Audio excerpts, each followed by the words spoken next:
அப்போ இந்த ராமாவரத்தோடத்தை பார்த்தா ஏழைகளிலிருந்து பலதரப்பட்ட மக்கள், பணக்காரர்களிருந்து, அன்றாட காட்சிகளிலிருந்து, லுங்கி கட்டினவங்கிலிருந்து, கிழிஞ்சு சட்டை போட்டவங்கிலிருந்து, நல்ல சட்டை போட்டவங்க வரைக்கும் ஒரு மிக்சட் பாப்புலேஷன். நடிக்கிறவங்களுக்கு பல்வேறு விதமான சிறப்பு திட்டங்களை கொண்டு வந்தாங்க. ஏன்னா அவங்களை யாருமே கண்டுக்கல. முடியாதுன்னு சொல்வதற்கு நீங்க எதுக்கு அறிவியல்? இந்த திட்டம் மக்களுக்கானது, இந்த திட்டம் மக்களுக்கு சென்றடையது. அதுதான் ஒரு மக்கள் தலைவருடைய, ஒரு முதலமைச்சருடைய வேலை. பிரின்சிபல் செக்ரட்டரி இடத்துக்கு போகணும், முதலமைச்சர் ஒரு ஒன்றிய செயலாளர் எல்லாம் இருக்கு. இவன்ட்ட என்னப்பா என்ன பண்ணிட்டு இருக்கு அப்படி இங்கே பேசிக்கலாம், அப்புறம் நீங்க சொல்லுங்க அப்படி இதையும் கேட்டுக்குவாங்க. போலீஸ் ஸ்டேஷனில் போய் அந்த ஓட்டு பற்றி அவங்க அந்த ரெட்டில் பார்த்த உடனே ரீல் ஓடுது. அதனால எம்ஜிஆர் தான் அப்படி ஓடிட்டே இருப்பாங்க. இந்த படம் பரவாயில்ல நடக்கிறது, அவர் பேசுறது.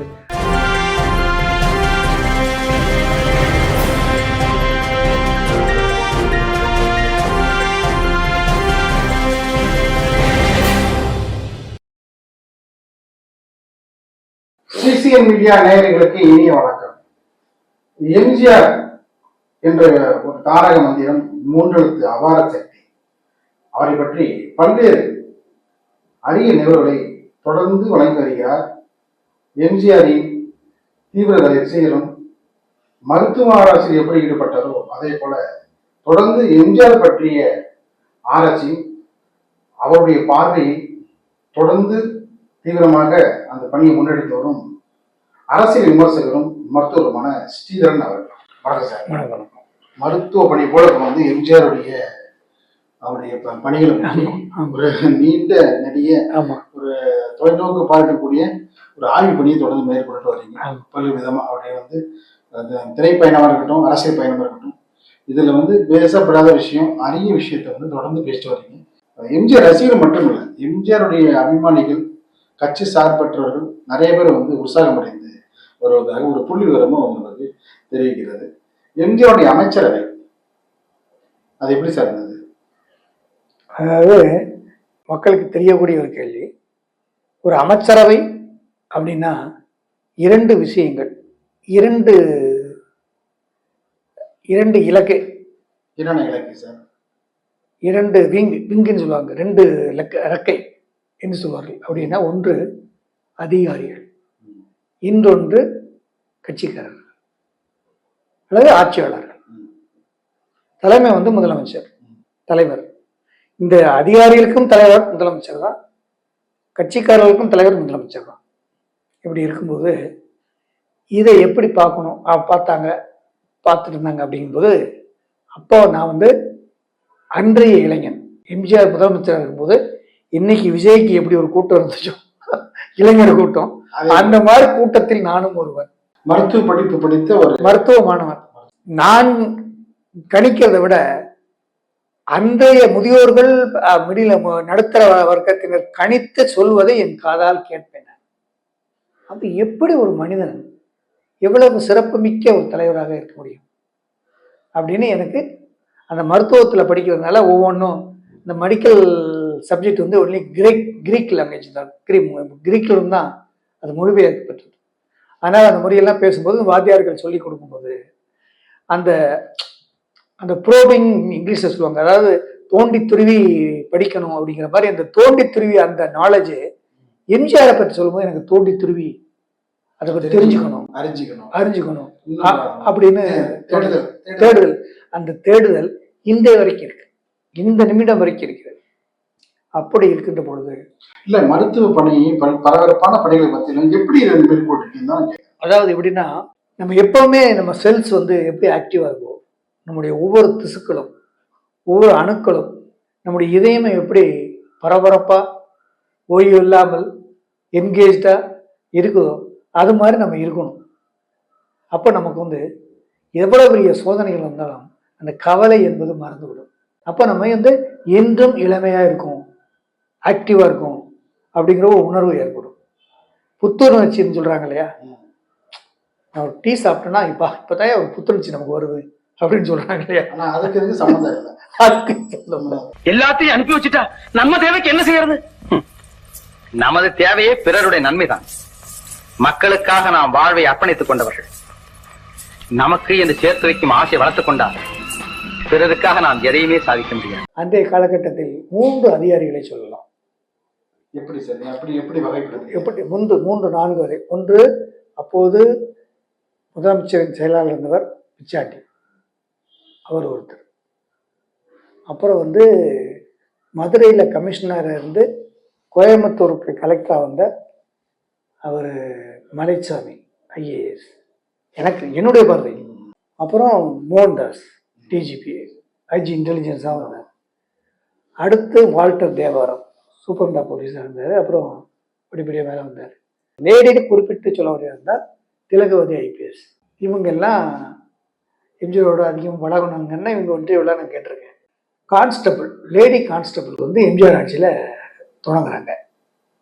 அப்போ லேடி கான்ஸ்டபிளாக இருக்கும்போது இவங்க தான் அந்த வேலூரில் இன்சார்ஜ் நினைக்கிறேன். அப்போ அவங்க இருக்கும் அந்த பேப்பர்லாம் வரும். மகளிர் காவல் நிலையம் அமைந்தது ஜெயலலிதா. மகளிர் காவலர்களை உருவாக்குனது எம்ஜிஆர். அப்போ அதுக்கு ட்ரைனிங் கொடுத்துட்டு இவங்க பண்ணிட்டு இருக்கும்போது அவங்க ஒரு பேட்டியில் சொல்கிறாங்க, தெலுங்கு ஐபிஎஸ் ஒரு பேட்டியில் சொல்கிறாங்க, இந்த மாதிரி எம்ஜிஆரை பற்றி குணங்களை சொல்லும்போது உங்களுடைய ஒரு அதிகாரியாக இருந்து எப்படி இருக்கிறீங்க அப்படின்னு ஒரு இன்டர்வியூவில் அவங்க சொல்கிறாங்க. நாங்கள் ராமநாதபுரம் தோட்டத்துக்கு போவோம், எம்ஜிஆர் சொல்கிற ஒரே விஷயம் சாப்பிட்டீங்களா எடுத்துரைங்க. இப்போ பாருங்கள், அதிகாரி முதல் அவங்க இன்னொரு வார்த்தையும் சொன்னாங்க. நான் வேலூர்லேருந்து வரும்போது ராமநாதபுரம் தோட்டத்தை கடந்து தான் நான் சிட்டிக்கு வரணும். அப்போ இந்த ராமநாதபுரம் தோட்டத்தில் பார்த்தா ஏழைகளிலிருந்து பலதரப்பட்ட மக்கள், பணக்காரர்லேருந்து அன்றாட காட்சிகள்லேருந்து லுங்கி கட்டினவங்கலேருந்து கிழிஞ்சி சட்டை போட்டவங்கலேருந்து நல்ல சட்டை போட்டவங்க வரைக்கும் ஒரு மிக்சட் பாப்புலேஷனை நான் பார்ப்பேன். பலதரப்பட்ட மக்கள் அங்கே குடியிருப்பதை பார்ப்பேன் அப்படின்னு சொல்கிறாங்க. அப்படின்னு நினைத்தோம். நீங்கள் ஒன்று கேள்விப்பட்டிருப்பீங்களே, எம்ஜிஆர் கடத்த பெருசாக பேசப்பட்ட விஷயம் நரிக்கர் அவர்களுக்கு பல்வேறு விதமான சிறப்பு திட்டங்களை கொண்டு வந்தார். ஏன்னா அவங்கள யாருமே கண்டுக்கல.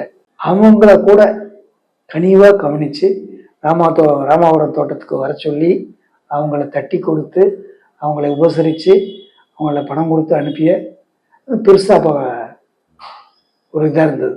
ஒவ்வொரு ஊருக்கு அவங்க செல்றது பொழுது அவங்க வசதிக்கு ஏற்ப வாக்குரிமை உள்ளிட்ட பல சிறப்பு சேவைகளை செய்து கொடுத்தார். அண்ணாலே ரகசியம் பேசிக்கிட்டோம், நாங்க 2 பேரும் காதல் வலை வீசிக்கிட்டோம்.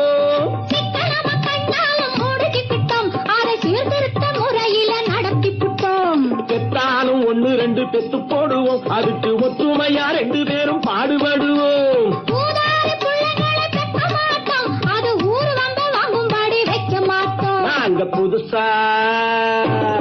நாங்க புதுசா கட்டிக்கிட்ட ஜோடி நானுங்க, நல்ல பாட்டு படிப்போம் பாடி நானுங்க. தளபதி அந்த ஐபிஎஸ் சொல்றாங்க, நான் முதலமைச்சர், என்னுடைய பணி மக்களுக்கு செய்யறது, அதுக்கு தான் முதலமைச்சர். அதிகாரிகள் சொல்வது குறிப்பாக அந்த சத்துணவு திட்டத்துக்கு எல்லாருமே ஃபைனான்ஸ் முடியாது, அது முடியாதுன்னு சொல்லும்போது முடியாதுன்னு சொல்வதற்கு நீங்கள் எதுக்கு அதிகாரி? இந்த திட்டம் மக்களுக்கானது, இந்த திட்டம் மக்களுக்கு சென்றடைய வேண்டும். அதுதான் ஒரு மக்கள் தலைவனுடைய ஒரு முதலமைச்சருடைய வேலை. அதற்கு அந்த திட்டத்தை திறம்பட வெற்றிகரமாக நடைபெறுவதற்கு என்ன உங்க அதிகாரிகள் நீங்க கண்டுபிடிக்கணும். அந்த நிதி எப்படி உண்டாக்குவேன்னு கண்டுபிடிக்கணும். அந்த நிதி எப்படி உண்டாக்கி கொடுக்குறேன்னு சொல்றதுதான் உங்க வேலை. அதுதான் பொதுமக்கள் சேவை. ஒவ்வொரு அமைச்சரவை கூட்டத்திலையும் அவர் எந்த திட்டம் கொண்டு வந்தாலும் 2 சொல்லுவாங்க. அதிகாரிகள் சொல்ற ஒரே எப்பவுமே இதுக்கு ஃபண்ட் இல்லை, இது ஃபண்டு ஜெனரேட் பண்ண முடியாது, இதை செயல்படுத்த முடியாது, இதைத்தான் சொல்லுவாங்க அதிகாரிகள். 3 வித வார்த்தைகள் வெளிப்படும். வாய்ப்பு குறைவு, நிதி பெறுவதற்கான சூழல் இல்லை இல்லை, அதுக்கான முகாந்திரம் இல்லை இல்லை அப்படின்னு சொல்லி இது போடுவாங்க. இது அப்ப எம்ஜிஆர் விரும்பவே மாட்டார், சிரிப்பார். இது மக்களுக்கான திட்டம் செயல்படுத்த. ஒரு பிரின்சிபல் செக்ரட்டரி இடதுக்கு பக்கம், முதலமைச்சர் பக்கம், ஒரு ஒன்றிய செயலாளர் இடது பக்கம், எல்லாம் ஈக்குவல். இவன்ட்ட என்னப்பா என்ன பண்ணிட்டு இருக்கு அப்படி இங்கே பேசிக்கு வரேன், அப்புறம் நீங்க சொல்லுங்க அப்படி இதையும் கேட்டுக்குவார். மையக்கரு என்னென்றால், நான் ஒரு மக்கள் தலைவர், நான் படித்தவர்களுக்கும் முன்னுரிமை அளிக்க வேண்டும், பாமரனுக்கும் முன்னுரிமை அளிக்க வேண்டும். முன்னுரிமை கிடைக்க வேண்டும். என்னிடத்தில் பாகுபாடு இருக்கக்கூடாது. அதுதானே ஒரு சிறந்த ஆட்சிக்கான இலக்கம். இதில் இன்னொரு தெரியுமா, நீங்கள் கூட சொல்லியிருக்கீங்க, எம்ஜிஆர் வந்து படிக்கவே இல்லை, படிக்க முடியாத குடும்ப சூழ்நிலையில் பள்ளிக்கூடத்துக்கு அனுப்பியும் காளியாத்திராம வந்து பள்ளிக்கூடத்துக்கு அனுப்பியும் அவர் படிக்க வைக்க முடியல. பள்ளிக்கூடத்தில் இல்லை, அவர் வந்து பள்ளிக்கூடத்துக்கு அனுப்புறாங்க, அவருடைய நாட்டம்லாம் வந்து படிக்கல அப்படின்னு வந்துச்சு.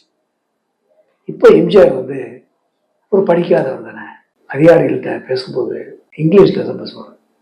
ஆங்கிலத்தில் பேசணும், அவ்வளவு பியூட்டிஃபுல்லாக பேசுவார். ஆங்கிலம் மட்டும் இல்லை, பல மொழிகளை வந்து கற்றுக்கிட்டாரு. அது திரைத்துறைக்கு வந்ததுக்கப்புறம் பார்த்தீங்கன்னா இது அவசியம் நமக்கு தேவை அப்படின்ட்டு பார்த்தோம். அந்த எல்லா மொழிகளையுமே வந்து கற்றுக்கொள்ள சூழ்நிலை வந்து உருவாக்கிட்டாரு. ஏன்னா அது நமக்கு அவசியம் அப்படின்றத உணர்ந்தார். எல்லாத்தையும் கற்றுக்கணும்னு தெரிஞ்சுக்கிட்டாரு இல்லையா, அதை எல்லாம் தயார்படுத்திக்கிட்டார். அதாவது நான் ஒரு தலைவனாகனா ஏதோ ஓட்டு போட்டாங்க ஜெயிச்சா வந்துட்டோம் அப்படின்னு இல்லாம அதற்கு நான் தகுதியானவனா. அதே மாதிரி எம்ஜிஆர் இது இங்கிலீஷ்ல கேள்வி கேட்டால் இங்கிலீஷ் தான் பதில் சொல்லணும், தமிழ்ல சொல்லக்கூடாது. தமிழ்ல கேள்வி கேட்டால் தமிழ்ல தான் பதில் சொல்லுவாங்க, இங்கிலீஷ்ல பதில் சொன்னாங்க. அப்படி இது மட்டும் இல்லாமல் பார்த்தீங்கன்னா திருக்குறள்ல நிறைய வந்து சொல்லுவார். மேற்கொள்ள அதிகாரிகள் வந்து சொன்னாங்கன்னு வச்சுக்கோங்க, ஒன்றும் நம்ப மாட்டாங்க. அவங்க சொல்லுவார், எப்பொருள் யார் யார் வாய் கேட்பினும் அப்பொருள் மெய்ப்பொருள் காண்பது அறிவு. சொல்லிட்டாங்கிறப்ப உடனே வந்து அதை முடிவெடுக்கக்கூடாது. அவங்க நல்லவர்களா கெட்டவர்களா என்பதை உட்படுத்த வேண்டும், ஆய்வு பண்ண வேண்டும், அவசரப்படாது. நாளைக்கு ஒரு கேள்வி வரும்போது எல்லாம் அறிந்திருக்க வேண்டும் அரசனுக்கு. நைட், அதாவது இங்கிலீஷ்ல சொல்லுவாங்க night errant roaming at will அப்படின்னு ஒரு இது உண்டு. அரசன் சும்மா விளையாட்டுக்கு மாறுவேடத்துல போய் ஊரை சுற்றி பார்க்குறான், சும்மா போறான்னு நினைக்கிறதுகளும் உண்டு. ஆனால் அதுலேயும் காரியம் இருக்கிறது என்று நிரூபித்தவர் எம்ஜிஆர். அவர் இன்னைக்கு சொல்ற விஷயத்துல ஒவ்வொரு துறையிலையும் வந்து தன்னை வந்து நிறைவேற்றிட்டே வந்திருக்காரு. துறையில வந்து பாத்தீங்கன்னா ஒரு திரைப்படமே வந்து சாதாரண திரைப்படம் எடுக்க மாட்டாங்க. அதில் பார்த்தீங்கன்னா நடிப்பு, பின்னணி இசை, பாடல், படத்தொகுப்பு, அதை விட பார்த்தீங்கன்னா போஸ்ட் ப்ரொடக்ஷன், எல்லா போஸ்டர் டிசைன் கொண்டு எல்லாத்துலேயுமே வந்து கூர்ந்து கவனிச்சு அதுக்கு வந்து நேரத்தை ஒதுக்கி இப்படிதான் வரணும் அப்படின்ட்டு கேமரா வந்து ஒளிப்பதிவு செய்யற பொழுது அதுலலாம் வந்து பாத்தீங்கன்னா இப்படிலாம் இருக்கணும், இப்படி எடுத்தாதான் அழகா இருக்கும் அப்படின்னு வந்து ஆலோசனை சொல்லுவாங்க. அதனாலதான் அவர் வந்து மனிதர்களில் தனித்து மினுங்குகின்ற ஒரு வல்லமையை பெற்றிருக்கிறார். எத்தனையோ நம்ம முக்கியஸ்தர்களை முக்கிய தலைவர்களை நாம் பார்த்திருக்கிறோம். அவர்கள் புலமை பெற்றிருப்பார்கள் ஆங்கிலத்தில், அல்லது அவர்கள் கவிதையில் புலமை பெற்றிருப்பார்கள், அல்லது பேச்சாற்றலில் அவர்கள் புலமை பெற்றிருப்பார்கள், அல்லது மதிநுட்பத்தில் அவர்கள் புலமை பெற்றிருப்பார்கள், வியூகத்தில் புலமை பெற்றிருப்பார்கள். ஆனால் அனைத்திலையும் சர்வ நிவாரணி என்பதை போல பிராட் ஸ்பெக்ட்ரம் ஆன்டிபயோட்டிக் சொல்லுவாங்க இங்க மெடிக்கல்ல, பல நோய்க்கும் ஒரே மருந்து. அந்த மாதிரி பிராட் ஸ்பெக்ட்ரம் அனைத்தையும் அறிந்தவர், தெரிந்தவர். அதை நமக்கு மட்டும் தெரிஞ்சுக்க கூடாது, அதை மக்களும் தெரிஞ்சுக்கணும்னு சொல்லி அவ்வப்போது எங்கெல்லாம் வாய்ப்புகளும் சந்தர்ப்பங்கள் கிடைக்குதோ அப்பப்போ சொல்லுவார். கூட இருந்த ஆளுகள்ல இருந்து, டிரைவர்ல இருந்து, வீட்டு வேலைக்காரில இருந்து, கட்சிக்காரர் இருந்து, யாரா இருந்தாலும் அதை பகிர்வார். இதனால்தான் அனைத்து இந்திய அண்ணா திராவிட முன்னேற்ற கழகம் என்ற ஒரு கட்சி இத்தனை சோதனைக்கு பிறகும் இன்றும் கட்டுக்கோப்பாக இருக்கிறது என்றால் அது எம்ஜிஆர் வந்து யார்ட்டையும் போகும்போது சொல்லிட்டு கொடுத்துட்டு போல, வாரிசை உருவாக்கிட்டு போல, யாரையும் உருவாக்கி நீ எனக்கு பின்னாடி நீ கட்சியை பார்த்துக்குன்னு சொல்லிட்டு போல, அப்படியே விட்டுட்டு போல. அவரு இந்த கட்சி வளரும்.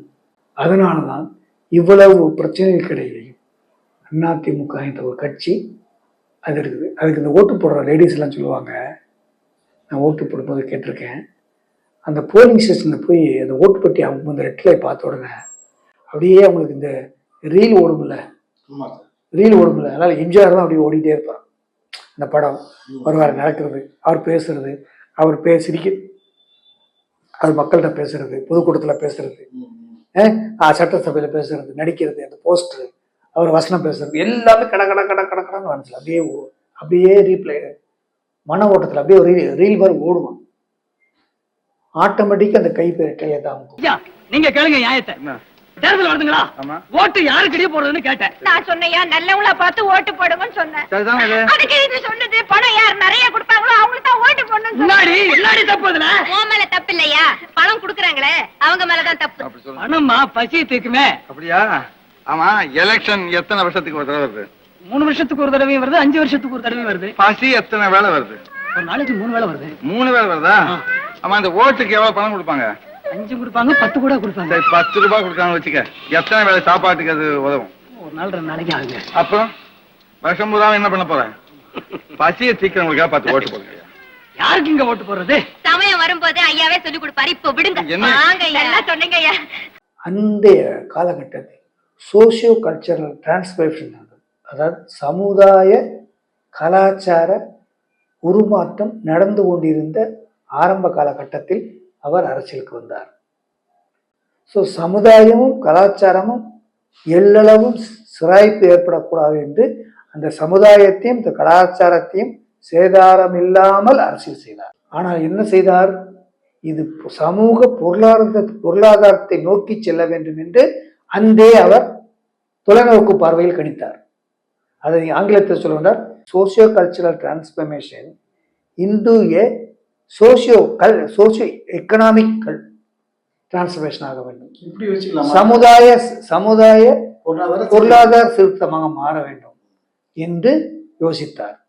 அந்த வழியில் தான் அவருடைய அரசியல் தன் ஆளுமையை பட்டதீட்டிக் கொண்டார். நாம் இருக்கின்ற ஒரு இடம் சமுதாய பொருளாதார உருமாற்றம் தொடங்குகின்ற காலம். இது எங்கே கொண்டு போய் முடிய வேண்டும்? சமுதாய பொருளாதார முன்னேற்றத்தில் கொண்டு போய் முடிய வேண்டும். அதற்கான ஒரு ஆட்சியை நாம் நடத்த வேண்டும். அதற்கான ஒரு திட்டத்தை நாம் வழங்க வேண்டும், வகுக்க வேண்டும், அதை வழங்க வேண்டும். இப்ப நான் ஒரு டாக்டர் வந்து இந்த பெர்ஸ்பெக்டிவ் தான் பார்க்குறேன். ஒரு சமுதாய சோசியோ கல்ச்சரல் டிரான்ஸ்ஃபர்மேஷன்ல இருந்து அது எப்படி உருப்பெற்று இந்த சமூக பொருளாதார முன்னேற்றத்தை தொட்டு இப்பொழுது சமூக அறிவியல் முன்னேற்றத்தில் நடுப்பக்கத்தில் வந்து நிற்கிறது. இன்றைய தேதியில் தான் என்ன தேவைப்படுகிறது? எம்ஜிஆர் சொன்ன தத்துவ விஷயங்கள், தத்துவ பாடல்கள், சித்தாந்தங்கள் இப்ப அதை அப்ளை பண்ண வேண்டிய நேரம். அதனாலதான் எம்ஜிஆர் பத்தி நீங்க பேசுற. அதனாலதான் ஆங்கிலத்தில் சொல்லுவாங்க டைனமிக் சேஞ்ச் அப்படிம்பாங்க.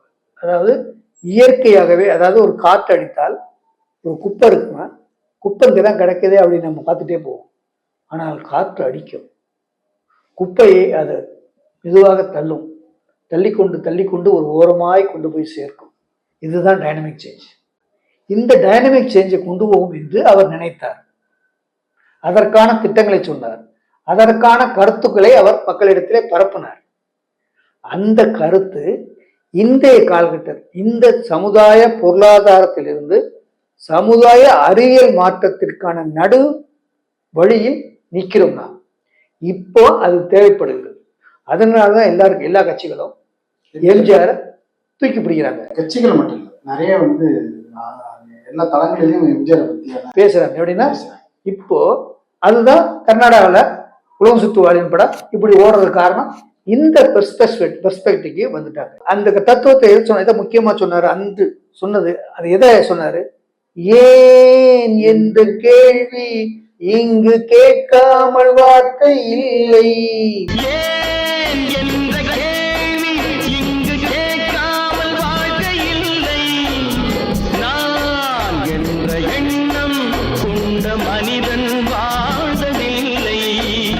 இந்த சமுதாய அறிவியல் மாற்றத்தின் நடுப்பக்கத்தில் இந்த கேள்வி இப்போ அப்ளை ஆகுது, பொருந்தது. அப்போ எம்ஜிஆர் வந்து இப்போ தேவைப்படுகிறார். இதனாலதான் சொல்றேன், நான் பல தொலைக்காட்சி டிபேட்ல சொல்லியிருக்கேன், நீ என்ன அதிமுக சொன்னாலும் அதிமுகங்கிற கட்சி வந்து ஒரு ஆலமரம். அதனுடைய வேறொன்றும் அதனுடைய பிடிப்பும் அதனுடைய பிடிமானமும் அது ஊடுருவி சென்ற அந்த தூரமும் நீங்கள் கணக்கு போட முடியாது. அதுல வந்து லட்சக்கணக்கான வேர்கள் கிளைகள்ல ஒரு சில கிளைகளை சின்ன கிளைகளை தானா விழுந்தாலோ அது வந்து சூழ்ச்சியால வந்து வெட்டப்பட்டாலோ அதனால வந்து ஆலமரம் சாஞ்சிடாது. அதனால அதிமுக என்பது ஒரு ஆலமரம். தொடர்ந்து பாத்தீங்கன்னா பல்வேறு கருத்துக்களை பேசுவோம். அதாவது நிகழ்ச்சியில் பங்கேற்று எம்ஜிஆர் பற்றிய அபூர்வ தகவல் ரொம்ப வந்து ஆய்வு பண்ணி ரொம்ப வந்து ஒவ்வொரு விளக்கமும் பார்த்தீங்கன்னா கூர்ந்து கவனிக்கக்கூடிய வகையில் நேயர்கள் கூர்ந்து கவனிக்கக்கூடிய வகையில தெரிவிச்சிருக்கீங்க. இதே கண்டித்து நன்றி. உங்க ஆய்வு தொடர்ந்து நன்றி. வாழ்த்து. நன்றி.